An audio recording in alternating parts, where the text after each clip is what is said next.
Welcome back to Cards and Comics. How's everyone doing? Well, today I'm doing pretty good. I went to my first sports card show since the National. Yes, I've not been anywhere for just going to sports cards. I went to one comic book show, but haven't gone to a sports card or baseball cards show in a long time. And it was good to go out and have fun. And I went there for one very specific reason. And I'll get that to a second. But while I was at the show, I did pick up a couple cards from my friend Dustin. I picked up this game jersey Tony Gwynn card, which now that I have this card, which I also have the Griffey, so now I'm one card away from the entire set, which Ray Ordonez or whatever is the other guy, which is a bigger question is why did he get a card and Cal Ripken or Mike Piazza or I don't know, anyone else, Frank Thomas. But that's how it is. So I got 2 of the 3, and it's got pinstripe, which I love. So now I have 2 of the 3 cards in the set. It was great. I love this set. And I also picked up a couple of cards for my Fleer Brilliance gold set. So a lot of fun actually buying 90s cards at a show. It's good, man. It's awesome to be able to find stuff at a show that you want to love and collect. But the reason I went there was because of this. Yay. Another 90s wax box. And this one's pretty special. This is a 97 Pinnacle. Certified. Now, it's not totally certified. It's just certified. So, it's not the one that we're going to get the platinum golds to 30 out of, but still a cool product. I've never opened it before. My buddy, Big L, I bought it. He bought it for me at a show. Asked me if I wanted to, buy some wax. The dealer had a bunch of cool wax. I told him sure. He bought it for me. I picked it up from him at that show. So it was kind of like, I went there for an hour, got to hang out with some folks, talk, got a few cards. So it's a good day. It's really cool to be able to do these things like that in the hobby. And so I have a lot of fun. So here we go. We're going to open this box. Never opened it before. A full box. Now, I've opened packs these as a kid. But here's the thing. You got the golds. You got the reds, the golds. Now, the two things that aren't on the list here, right? So it says here the mirror golds are 1 in 299 and the gold teams are 1 in 119. So here's the thing. For people who don't remember this product or aren't all into the whole secret insert thing, but there was 2 inserts in this product that aren't on the checklist. There's a mirror black. That's very, very rare. And then there is, we don't know how many there were printed, and there's no odds. And then there is a certified gold team mirror. And so that card, which is also not on the checklist. Now, what happened at this point in time, according to Baseball Cardpedia, I get all my good source here, is that there was multiple printings of this product because 96, the set was super popular. You got to remember, 96 cards are super, super duper expensive, hard to get. And they had stated print runs. So they got rid of the stated print run. So in 96, the golds were the 30. They never told anyone what the cards were actually printed. 2 in this set, they just made them 1 in 299. But Pinnacle was having some major financial issues. Of course, they went bankrupt a little over a year later. And so they think that a lot of people, well, I just know that they printed this product multiple times. And in the 4th printing, they did the mirror gold, certified gold team mirrors. And then they did the blacks in the 5th printing. So that's the theory anyway. So I don't know what printing you have. I don't know if you can tell by the box, what printing you got. So I don't know. This could be a 5th printing and we'll get a mirror black. This could be a 1st printing and we just get normal cards. Who knows? I'll shut up and I'll open the box. It's a nice looking box. They did some nice graphics here on this product, so here we go. Now, I love the fact that it is kind of a dusty old box, meaning that this box has probably been around to card shows and has been kind of like, you know, seen a little bit of temperature exposure based on that wrap. There we go. We'll open the product. Woo. Look at that. That logo is super shiny. There we go. There we go. That's the packs. Now, as a kid, I love this product with my, you know, I wanted my dad to buy it for me all the time because I thought it was just so cool. And it was super expensive compared to other products in the marketplace. So he was like, nah, this is a little expensive. We got a little bit of a bend to the cards. So that's unfortunate, but it probably won't be overly negative, but we'll see. We'll see what we get. And here is the just kind of about the product. Light refracting foil, Pinnacle peel, so they got the peel on the cards. First player here is Cal Ripken Jr. That's a good player. Albert Bell, Frank Thomas.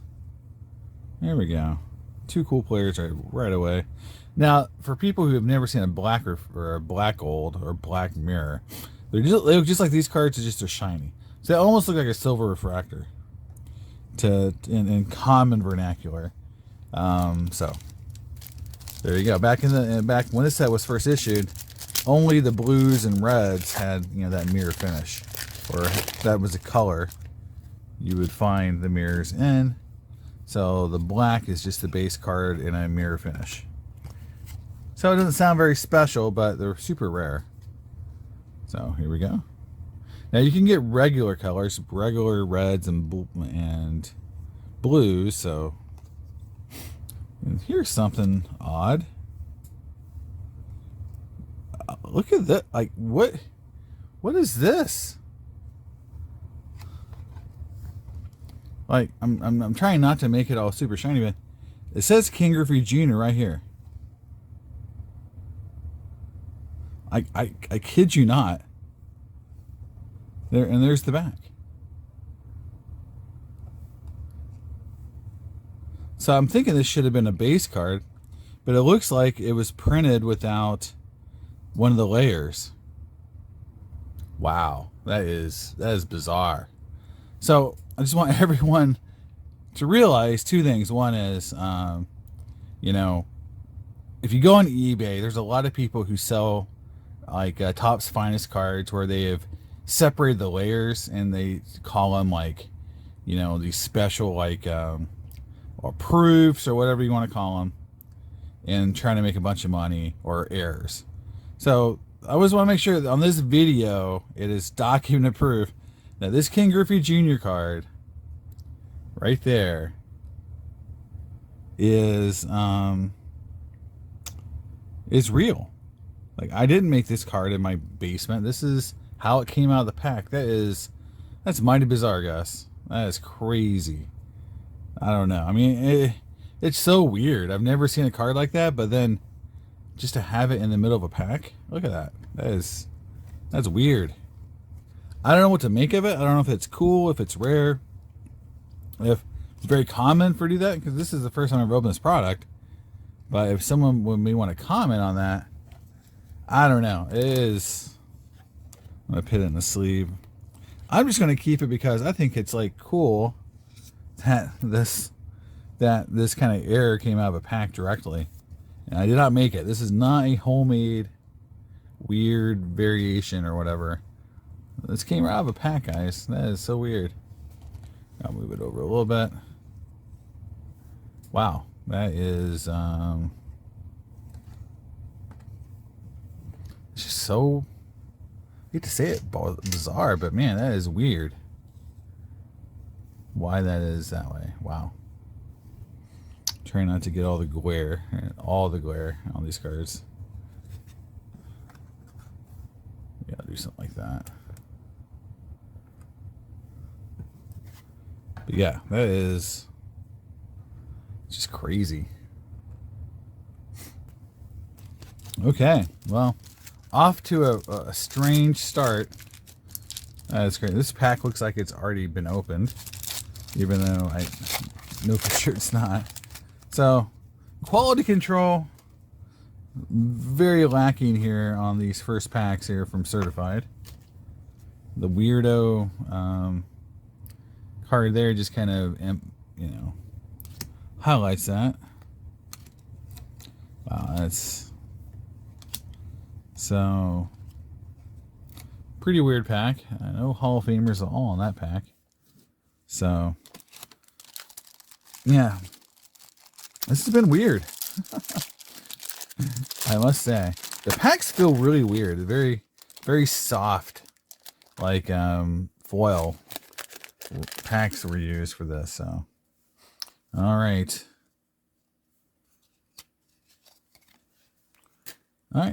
William Guerrero, Greg Maddux. I'll put just Hall of Famers up here. Just throw them here for now. Clemens, Bonilla, Buhner, Piazza. There we go. So I put the one Frank Thomas and then the one ultra bizarre Griffey card there. All right, this might be a pack I may actually have pulled something. Let's see. Eric Karros, John Jaha,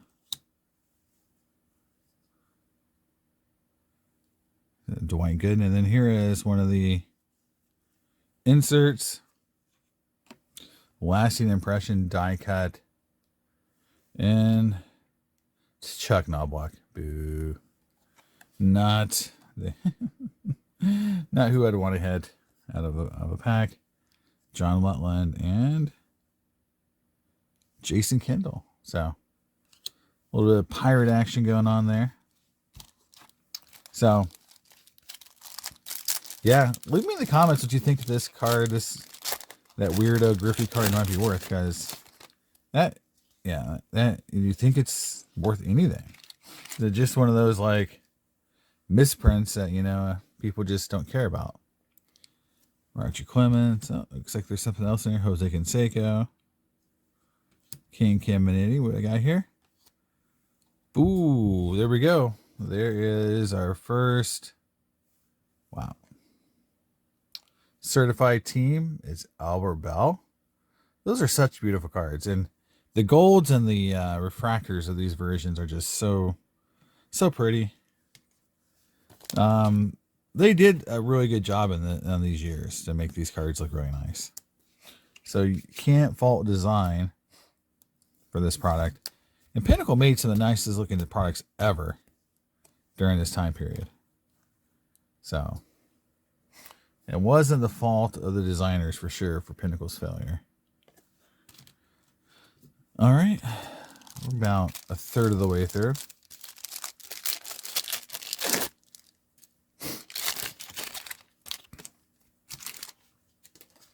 Like I said, I've never opened a product like this before, or this exact product before.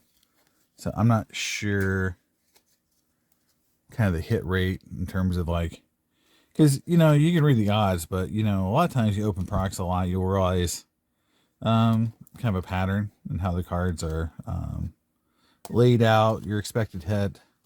You know, I opened so much 99 Bowman's Best, I can kind of tell from a box, you know, if it's going to be good or bad.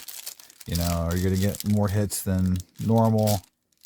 Or is this going to be a normal box? So it's kind of like, you know what a normal box looks like. This is just all new to me. It's kind of cool. I wish they weren't so bowed. But, you know, like that Albert Bell Team Pinnacle card, that card is so cool. So here is Alex Bohm. The other thing, too, is there's a lot of players in the set I've never would have thought would have been in this set. It's a bigger set. You know, like Wendell McGee's in this. I mean, he's a rookie, but still. A lot of, you know, Scott Rowland, Paul Molitor. But a lot of players I just, you don't see that often in premium sets. So Pinnacle definitely try to make this set you know, a lot bigger, I think, just to print more. You know, just to keep rolling the presses to make more money. Because, like I said before, I think they were in bad shape around this time period. Okay, Bobby Abreu. Ray Ordonez. I mentioned him as the guy that I need now's jersey card to complete that set. Okay. Yeah, I mean, there's a Maddox and an A-Rod. So,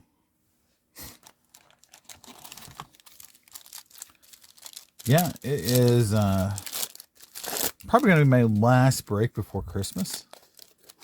You know, it's cool. I think I got a red in this pack.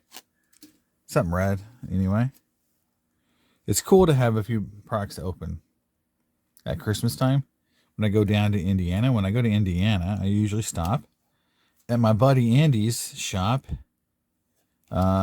Indy Card Exchange, and buy a few boxes and do some trades with him and take some cards with me. So we'll see if we do that again. Oh, this would have been cool back in the day. Here's a certified red. Cool insert of Pokey Reese. Very cool. That would have been a cool hit back in the day. Brian Giles of Pirates. And Sammy Sosa. That was a card that pack would have been a lot cooler back in 97. Faux show. But I will try to make it down to see my buddy Andy one day while I'm in Indianapolis area. And hang out, do some trading, bring some stuff. I always do that every year when I come back. I haven't seen when the show calendar is to see. Oh, there's a Griffey right there. Very nice. I have the mirror of that card, so I'm really like that card. Our first Griffey hit. I'll put in the sleeve in a second. Bagwell. Giambi. So yeah, like you know, my first, you know, or when I go back, you know, when I moved to New York for the first time. It was always cool when I went back to when I came back to Indiana. I was able to hang out at the shop, and if I ever came back at a time period that there was a show, I would either set up at the show like I used to, or just hang out with some friends, and always a good time. I picked up some amazing cards at those shows. I've showed off on my channel a little bit. In fact, my 49 Bowman Jackie Robinson I got is from a show I went to in Indiana on my way as a returnee to the show and hanging out, and that deal happened, and I was super stoked to get a card like that at a show in Indiana. So looks like there's another red coming up, which is cool. So we're pulling some reds. Very nice. We get our buddy Derek Jeter. Very cool. So we're starting to hit some cool stuff. There's Vlad. And our red this time is Andy Pettitte. Mr. Maybe Hall of Famer. Could get in. Don't know. He might. Might not. I think he's on the closer to might not now than he was to might. I've always thought him as a Hall of Famer just for his postseason record, even though he did lose some games in the postseason. I do feel like he's one of those guys that I would almost put in just because of how how big. I mean, he was like the best starting pitcher on a really good team for a long time. Won a lot of games, and but the whole kind of like PD thing still affects him too. So I don't know. He definitely was a guy that is definitely one of those really borderline guys. And yeah, he may never get in, but I always enjoyed watching him play. So there we go. Got a Pettitte red. All right. Last third of the box here, guys. Here we go. We're going to get something cool. Never hit any of these products before, so we shall see. There's another Vlad right on top. Sad for anyone who's watching my channel. I always get a lot of Vlad Jr. cards when I open up any 90s product. If I'm going to just guess, if I hit one big card in a box, it will be Vlad Jr. because I pulled a ton of his cards. And I don't mind it either. For two reasons. One is I like him as a player. He was pretty awesome. I remember watching play. Two, but there's a market for his cards. I've never had a hard time moving any of his cards. I've had multiple people reach out on my channel and wanting to buy those cards from me. So don't have a problem getting rid of my Vlad Jr. cards for sure. All right. So Ricky Henderson. He's got a really, really big hobby following as well. It's easy to sell Ricky cards. Chipper Jones, another guy. Big hobby following. It's very easy to sell your chipper cards, your rare chipper stuff, which I think is pretty cool.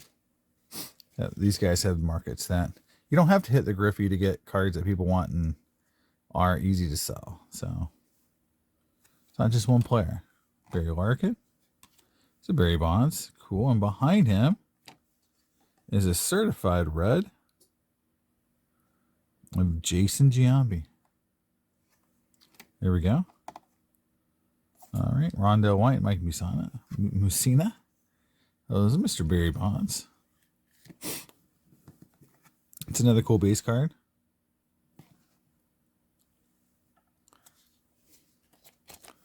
So, and I do keep the base cards. I do sleeve them all up. I do keep them. I just sorted probably 10,000 baseball cards over the last month. And I'm starting to put together whole boxes full of just 90s and 90s inserts. And believe me, there's plenty of base cards there of these kind of guys. Because again, when I go to shows, these cards in the dollar, boxes do sell. People like getting these cards, and they're cheap and they're fun cards for people to buy and collect of some of the best players who ever played. So from really cool sets like this, Barry Larkin, another Barry Bonds, Wade Bonks, another red. Wow, there's a lot of reds in this box. Rob Nen, so Andrew Jones, who might get in the Hall of Fame pretty soon, and another A-Rod. Second Barry Bonds base card. Interesting. Back-to-back Barry Bond base cards. And if you go the grading route, obviously, a lot of people will take a product like this, grade all the superstars, hope for some 10s, and kind of grade their way into either, maybe not profitability, but, help them pay for their ripping. And it's a good thing to do, man. I support it. Some of these products are hard to get 10s on, so it's a good, there's something weird here. There's something weird going on. Well, this is now bizarre because here's the front of that Griffey card. Right here. So I found it. There's the front to my Griffey Jr. card. So there it is, guys. We found the two pieces that make up this card now. Holy crap. This is so weird. Look at that. Can we mirror them back together? Create one MasterCard. Can we do that? Here we go. I'm going to try it right now. I'm going to make my Griffey card whole. Here we go. All right. Almost had it. There we go. There we go. There we go. I have made my Griffey card now complete in 2 pieces. That's so weird. The weird part, it was Griffey that it was like that on. Of all players for me to have the card come in 2 different sections, it was the guy I collect. So there we go. That's weird. Well, you know, if it didn't happen live on camera, no one would believe me that that card came like that. So now I have a story to tell my children about the time I pulled the ultra rare 2-piece Griffey card out of a box of 97 Pinnacle certified. There you go. So here first, guys, the first do-it-yourself King Griffey Jr. card. You have to build it yourself like a Lego set. You have to put it together yourself. All right. These cards, I guess my eyes are getting bad, but yeah. But just Raul Casanova. These just players I just don't expect to be in here, so just not used to seeing their names. Tony Gwynn. So I'm hoping to pull at least 1 mirror card of anyone. The last 2 packs, so kind of sad if I don't get a mirror card, just because, you know, they're so freaking awesome looking. But you know, it's just how these products go. You know, they are rare. The 90s were not for wimps, man. You open products in the 90s and you may or may not get anything. You're going to take your reds. This is Randy Johnson. So you're going to take your reds and you're going to like it. That's all you're going to get. And that's how these products rolled. And you kind of like don't cry about it. You're like, yeah, you know, signing up that you need to open like 5 of these boxes to have a chance at anything cool. Or you're just going to gamble, take a swing and a miss. It looks like I swung and miss. Mark McGuire, Jermaine Dye, Andy Ramirez, Guillen, and I don't know who this guy is, Dante Bichette. So, no mirror cards, honestly. Kind of disappointing. I mean, the highlight of the whole thing was this 2-piece Griffey card that I put together myself. Very bizarre. You can see sort of the 2 pieces there. I don't have them mirrored up exactly, you know, but there it gives you an idea what it would look like together. You know, some other base cards, a couple Bonds cards, a Jeter, a Griffey, 1 cool insert, the Albert Bell team card, certified team, base card, and then, you know, some other just cool base and just basic red. So there's a red Nin, Giambi, Pettit, Pokey Reese, Maddox, A-Rod. Then there's the lasting impression, which those aren't really that expensive. Piazza. There's a Frank Thomas base card or certified star, and then a Cal Ripken. So no Thomas base, kind of boring on that side of it. I get the Thomas base, just, you know, I get all the cool base cards. That's it, guys. I mean, that's my whole box, but hope you guys liked it. Hopefully I can, you know, do a couple more box breaks over the break while I'm in Indiana. And if not, have a great Christmas, and I'll see you later in Cards and Comics. Bye.